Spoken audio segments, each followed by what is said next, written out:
बिस्मिल्लाहिर्रहमानिर्रहीम। अस्सलामुअलैकुम मेरे दोस्तों भाइयों। आज तीसरा प्रोग्राम रात मैनू एक छोटा जिन्ना सवाल होया कि शाह जी तुसी रवश क्यों बनाई। तो मैनू अच्छा लग्या। मैं क्या पहले तो पहला प्रोग्राम होना चाहिए सी, लेकिन चलो तीसरा सही, यादा दा सिलसिला तो जारी रहेगा। उसकी एक कड़ी समझ लो। असल दे विच गल इस तरह सी कि अज तो मेरा ख्याल 16-17 साल पहले या इस तो भी ज़्यादा असी चंद लोग जिहदे विच डॉक्टर ज़ियाउल हसन, डॉक्टर कौसर महमूद, रुखसाना नूर और फातिमा अहमद और एक प्रोग्राम सी उहदे सिलसिले विच गया होए सन। उत्थे कोई एक साडे शायर अदीब दे नाल एक हादसा होया, उन्होंने हॉस्पिटल लै गया। नवीद अनवर भी उत्थे मौजूद सी। मेरा ख्याल है कि वो कोई बीमार सन, उन्होंने हॉस्पिटल लैके जाना सी और मैं और नवीद अनवर उत्थे गए। तो उत्थे बिल्कुल बेयारो मददगार साडे शायर अदीब हॉस्पिटल दे विच सी। तो सानू बड़ा एहसास होया कि ना इन्होंने कोई पुछण वाला है, ना कोई दस्सण वाला है, ना डॉक्टर नूं कोई मिलण वाला है, ना इन्हां दा कोई भाई मौजूद है। तो साडे नाल मेरा गालबन यही सी कि बाबा गज़नफ़र नदीम सी, मैनू जिहड़ा याद पिया आंदा है।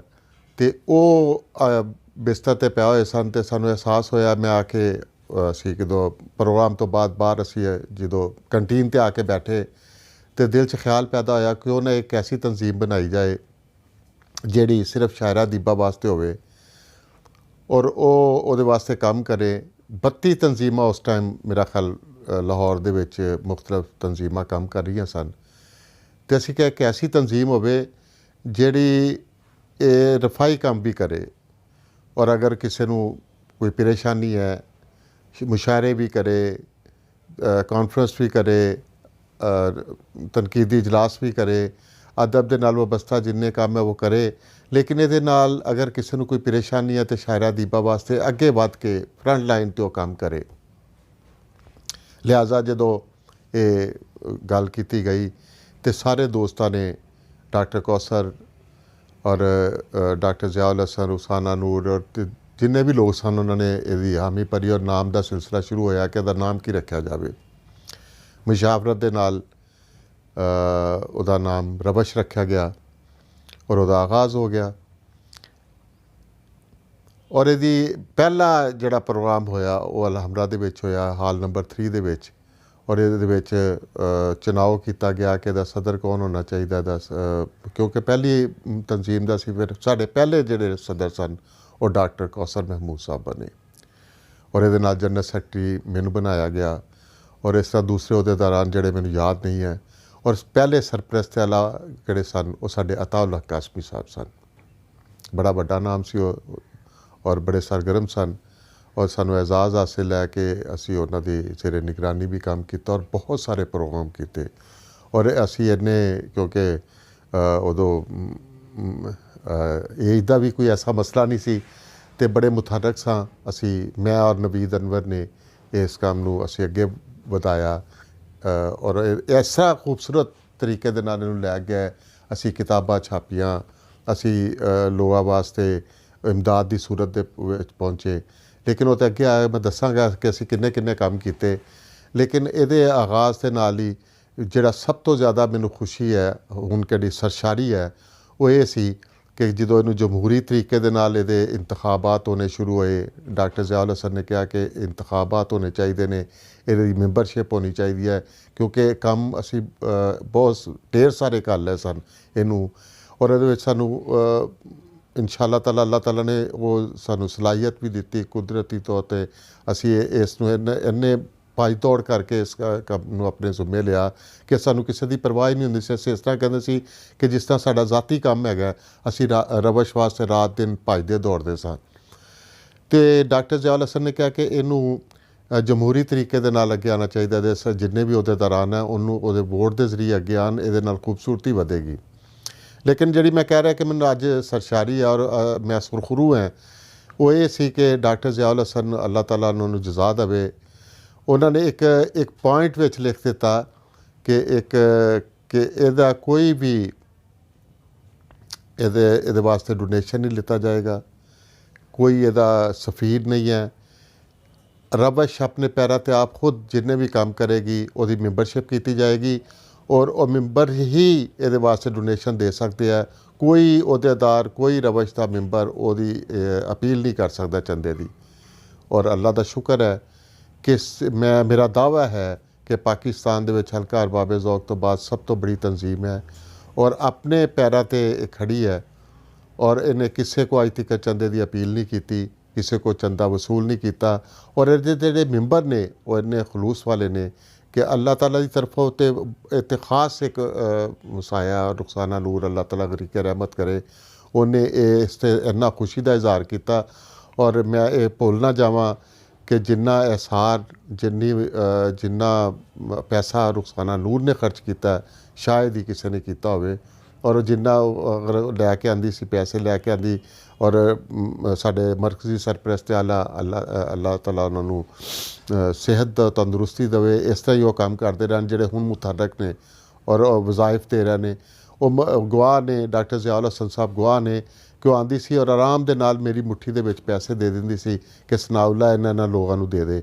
ਔਰ ਕਦੀ ਅੱਜ ਤੱਕ ਉਹਨੇ ਇਹਦਾ ਜ਼ਿਕਰ ਨਹੀਂ ਕੀਤਾ ਸੀ ਔਰ ਨਾ ਉਹਨੇ ਮੈਨੂੰ ਕਦੀ ਕਰਨ ਦਾ ਜ਼ਿਕਰ ਦਿੱਤਾ। ਉਹਨੇ ਕਿਹਾ ਸਨਾਉਲਾ ਖਾਮੋਸ਼ੀ ਦੇ ਨਾਲ।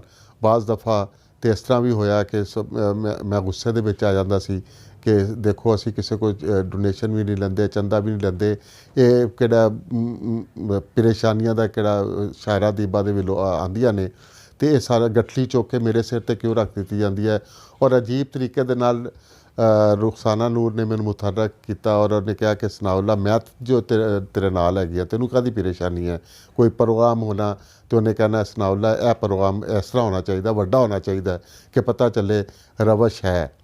ਅਤੇ ਇਹਦੇ ਨਾਲ ਮੈਂ ਅੱਲਾਹ ਤਾਲਾ ਦਾ ਸ਼ੁਕਰ ਹੈ ਕਿ ਮੈਨੂੰ ਇੱਕ ਅੱਲਾਹ ਤਾਲਾ ਨੇ ਇੱਕ ਜੁਰਅਤ ਔਰ ਕੁਵਤ ਬਖਸ਼ੀ ਜਿਹਦੇ ਨਾਲ ਮੈਂ ਅੱਗੇ ਵੱਧਦਾ ਚਲਾ ਗਿਆ। ਨਵੀਦ ਬੜੇ ਪੁਰਖਲੂਸ ਦੋਸਤ ਮੈਨੂੰ ਦਿੱਤੇ ਜਿੱਦਾਂ ਡਾਕਟਰ ਸ਼ਫੀਕ ਅਹਿਮਦ ਖਾਂ ਆਇਆ, ਕਿਦੋਂ ਵੀ ਉਹਨਾਂ ਨਾਲ ਮੈਂ ਮਸ਼ਵਰਾ ਕੀਤਾ ਡਾਕਟਰ ਸ਼ਫੀਕ ਉਹਨੇ ਭਾਈਆ ਛੋਟੇ ਭਾਈਆ ਤਰ੍ਹਾਂ ਮੈਨੂੰ ਸਮਝਾਇਆ ਕਿ ਸਨਾਉਲਾ ਇਸ ਤਰ੍ਹਾਂ ਚੱਲਣਾ। ਡਾਕਟਰ ਜ਼ਿਆਉਲ ਹਸਨ ਨੇ ਕਿਹਾ ਇਸ ਤਰ੍ਹਾਂ ਚੱਲਣਾ, ਡਾਕਟਰ ਕੌਸਰ ਮਹਿਮੂਦ ਨੇ ਕਿਹਾ ਇਸ ਤਰ੍ਹਾਂ ਚੱਲਣਾ। ਔਰ ਬੜੇ ਅਲੈਦਗੀ ਦੇ ਨਾਲ ਉਹਨਾਂ ਨੇ ਮੈਨੂੰ ਬੜੀ ਖੂਬਸੂਰਤੀ ਦੇ ਨਾਲ ਉਹਨਾਂ ਨੇ ਰਸਤੇ ਦਿੰਦੇ ਗਏ ਔਰ ਮੇਰੇ ਉਹ ਯਾਨੀ ਕਿ ਮੈਨੂੰ ਇੱਕ ਕੁਵਤ ਦੇ ਨਾਲ ਮੈਂ ਅੱਗੇ ਵੱਧਦਾ ਗਿਆ। ਔਰ ਮੈਂ ਹੁਣ ਕਿਤੇ ਪਿੱਛੇ ਮੁੜ ਕੇ ਦੇਖਦਾ ਤਾਂ ਮੈਨੂੰ ਹੈਰਤ ਹੁੰਦੀ ਹੈ ਕਿ ਅਸੀਂ ਤਕਰੀਬਨ 10 ਲੱਖ ਦੇ ਕਰੀਬ ਅਸੀਂ ਕਿਤਾਬਾਂ ਛਾਪੀਆਂ, ਐਡੀਸ਼ਨ ਇੰਤਖਾਬਾਂ ਦੀ ਸੂਰਤ, ਦੂਸਰੇ ਤੀਸਰੇ ਸਾਡੇ ਬੜੀਆਂ ਅਹਿਮ ਕਿਤਾਬਾਂ ਆਈਆਂ। ਅਸੀਂ ਬੇਨਜ਼ੀਰ 'ਤੇ ਕਿਤਾਬ ਛਾਪੀ, ਜ਼ਲਜ਼ਲਾ ਆਇਆ ਤੇ ਉਹਦੇ 'ਤੇ ਕਿਤਾਬ ਉਹਦੀ ਜਿੰਨੀ ਵੀ ਉਹਦੀ ਇਨਕਮ ਆਈ ਅਸੀਂ ਉਹ ਜ਼ਲਜ਼ਲਾ ਜ਼ਦਗਾਹ ਨੂੰ ਦਿੱਤੀ। 3,70,000 ਰੁਪਏ ਨਕਦ, 2 ਮਕਾਨ ਅਸੀਂ ਗੁਲੂਕਾਰ ਜਵਾਦ ਅਹਿਮਦ ਅਸੀਂ ਉਹਨਾਂ ਨੂੰ 40,000 ਰੁਪਏ ਦਿੱਤਾ ਮਕਾਨ ਵਾਸਤੇ। ਔਰ ਰਵਸ਼ ਦੇ ਨਾਮ 'ਤੇ ਉਹਨਾਂ ਨੇ ਕਿਹਾ ਕਿ ਮੈਂ 2 ਮਕਾਨ ਵੀ ਬਣਾਵਾਂਗਾ। ਰੁਖਸਾਨਾ ਨੂਰ ਨੇ ਪ੍ਰੋਗਰਾਮ ਕੀਤਾ ਉਹਨਾਂ ਦੇ ਨਾਲ। ਅਸੀਂ ਜ਼ਲਜ਼ਲਾ ਜ਼ਦਗਾਹ ਵਾਸਤੇ ਟਰੱਕ ਲੈ ਕੇ ਗਏ। ਜਦੋਂ ਵੀ ਮੁਸੀਬਤ ਦੀ ਘੜੀ ਆਈ, ਜਦੋਂ ਵੀ ਮਾਮਲਾਤ ਹੋਇਆ, ਸੈਲਾਬ ਆਇਆ ਤੇ ਸਾਡੀਆਂ ਟੀਮਾਂ, ਕਿਉਂਕਿ 14 ਸ਼ਹਿਰਾਂ ਦੇ ਵਿੱਚ ਸਾਡੀ ਰਵਸ਼ ਤਨਜ਼ੀਮ ਮੌਜੂਦ ਸੀ ਔਰ ਉਹਦੇ ਵਿੱਚ ਵੀ ਅੱਲਾਹ ਤਾਲਾ ਨੇ ਬੜੇ ਖੂਬਸੂਰਤ ਲੋਕ ਦਿੱਤੇ। ਸਮੀਨਾ ਰਾਜਾ ਪਿੰਡੀ ਦੇ ਵਿੱਚ ਆਪਣਾ ਬੜਾ ਖੂਬਸੂਰਤ ਕੰਮ ਕਰ ਰਹੀ ਸੀ, ਬੜੀ ਰਹਿਮਦਿਲ ਖਾਤੂਨ ਸੀ। ਇੱਥੇ ਡਾਰਾਂ ਵਾਲੇ ਸਾਡੇ ਮੀਰ ਅਹਿਮਦ ਮਸਤਾਨਾ ਸਾਹਿਬ ਔਰ ਆਸਫ ਸ਼ਫੀ ਦੇ ਛੋਟੇ ਭਾਈ ਆਮਰ ਸ਼ਫੀ ਔਰ ਬਹੁਤ ਸਾਰੇ ਇਹਤਸ਼ਾਮ ਸ਼ਾਮੀ ਹੈ ਮੇਰਾ ਛੋਟਾ ਭਾਈ, ਮੈਨੂੰ ਬੜਾ ਉੱਤੇ ਮਾਣ ਹੈਗਾ। ਸੋਰਵਰਦੀ ਸਾਹਿਬ ਨੇ ਸਾਈਵਾਲ ਦੇ ਵਿੱਚੋਂ। ਇਸ ਤਰ੍ਹਾਂ ਦੀਏ ਨਾਲ ਦੀਆ ਜਲਦਾ ਗਿਆ ਤੇ ਉਹ ਚਿਰਾਗ ਨਾਲ ਚਿਰਾਗ ਜਲਦਾ ਰਿਹਾ ਜਾਂ ਦੀਏ ਨਾਲ ਦੀਆ ਜਲਦਾ ਰਿਹਾ। ਉਹ ਅਸੀਂ ਇਹਦੇ 'ਤੇ ਸਾਡੇ ਜਿੰਨੇ ਵੀ ਮਜ਼ਾਫਾਤੀ ਇਲਾਕੇ ਸਨ ਮੁਤਹਰਕ ਹੋ ਗਏ। ਜਦੋਂ ਵੀ ਗੋਜਰੇ ਦੇ ਵਿੱਚ ਗਜ਼ਾਲੀ ਸਾਹਿਬ ਸਨ, ਰਹੀਮ ਯਾਰ ਖਾਨ ਡਾਕਟਰ ਸਾਹਿਬ ਸਨ, ਇਸ ਤਰ੍ਹਾਂ ਕਰਾਚੀ ਦੇ ਵਿੱਚ ਸਨਾ ਮਿਰਜ਼ਾ ਸੀ। ਇਸ ਤਰ੍ਹਾਂ ਸੈਂਟਰ ਬਣਦੇ ਗਏ। ਸਾਊਦੀ ਅਰਬ ਦੇ ਵਿੱਚ, ਦੁਬਈ ਦੇ ਵਿੱਚ ਮੇਰਾ ਕਜ਼ਨ ਹੈ ਮੁਸਤਫਾ ਕੁਰੈਸ਼ੀ, ਬਹੁਤ ਹੀ ਖੂਬਸੂਰਤ ਸ਼ਖਸੀਅਤ। ਉਹ ਮੇਰਾ ਆਈਡੀਆ ਵੀ ਇਸ ਵਾਸਤੇ ਹੈ ਕਿ ਤੁਸੀਂ ਉਹਨੂੰ ਮਿਲ ਲਓ ਤੇ ਇਸ ਤਰ੍ਹਾਂ ਲੱਗਦਾ ਪਤਾ ਨਹੀਂ ਕਿੰਨੇ ਅਰਸੇ ਦਾ। ਉਹ ਹਰ ਆਦਮੀ ਉਹਦੇ ਨਾਲ ਮਿਲਣਾ ਵੀ ਚਾਹੁੰਦਾ ਹੈ ਔਰ ਬੜਾ ਖੂਬਸੂਰਤ ਸ਼ਖਸੀਅਤ ਹੈ। ਇਸ ਤਰ੍ਹਾਂ ਮੇਰਾ ਭਾਈ ਆਸਫ ਸ਼ਫੀ, ਮੇਰੀ ਰਾਤ ਹੀ ਉਹਨਾਂ ਗੱਲ ਹੋਈ ਤਾਂ ਉਹਨੇ ਮੈਨੂੰ ਕਿਹਾ ਕਿ ਸਨਾਉਲਾ ਕਿਸ ਤਰ੍ਹਾਂ ਰਵਸ਼ ਖੁਦ ਕਰ ਰਹੀ ਹੈ ਇਹ ਕੰਮ ਜਾ ਕੇ ਇਕੜਾ ਅੱਲਾਹ ਤਾਲਾ ਨੇ ਇੱਕ ਆਫਤ ਭੇਜੀ ਹੈ। ਅਤੇ ਮੈਨੂੰ ਤਸੱਲੀ ਦਿੱਤੀ बड़ा मुतहरक है आसिफ शफी भी, और ਜਦੋਂ ਵੀ ਕੋਈ ਐਸਾ ਮਾਮਲਾ ਹੁੰਦਾ ਤੇ ਉਹ ਉਹਨਾਂ ਦੇ ਨਾਲ ਅਸੀਂ ਮਿਲ ਕੇ ਮੁਸ਼ਾਵਰਤ ਵੀ ਕਰਦੇ ਔਰ ਮੇਰਾ ਰਾਬਤਾ ਰਹਿੰਦਾ ਔਰ ਮੈਨੂੰ ਖੁਸ਼ੀ ਹੁੰਦੀ ਹੈ ਕਿ ਮੁਸਤਫਾ ਔਰ ਜਿੰਨੇ ਵੀ ਦੂਸਰੇ ਮੁਲਕਾਂ ਦੇ ਵਿੱਚ ਪਰੇਸ਼ਾਨ ਤੇ ਹੁੰਦੇ ਆ ਰਵਸ਼ ਵਾਸਤੇ, ਲੇਕਿਨ ਇਹ ਅਜੀਬ ਸਿਲਸਿਲਾ ਹੈਗਾ ਜਿਹੜਾ ਰਵਸ਼ ਦਾ ਇੱਕ ਮੈਂਬਰ ਬਣ ਜਾਂਦਾ, ਫਿਰ ਉਹਨੂੰ ਬੜੀ ਦੇਰ ਬਾਅਦ ਸਮਝ ਆਉਂਦੀ ਹੈ ਕਿ ਰਵਸ਼ ਦੇ ਵਿੱਚੋਂ ਇਹ ਲਿਆ ਕੁਛ ਨਹੀਂ ਜਾ ਸਕਦਾ, ਇਹਨੂੰ ਦਿੱਤਾ ਹੀ ਜਾ ਸਕਦਾ।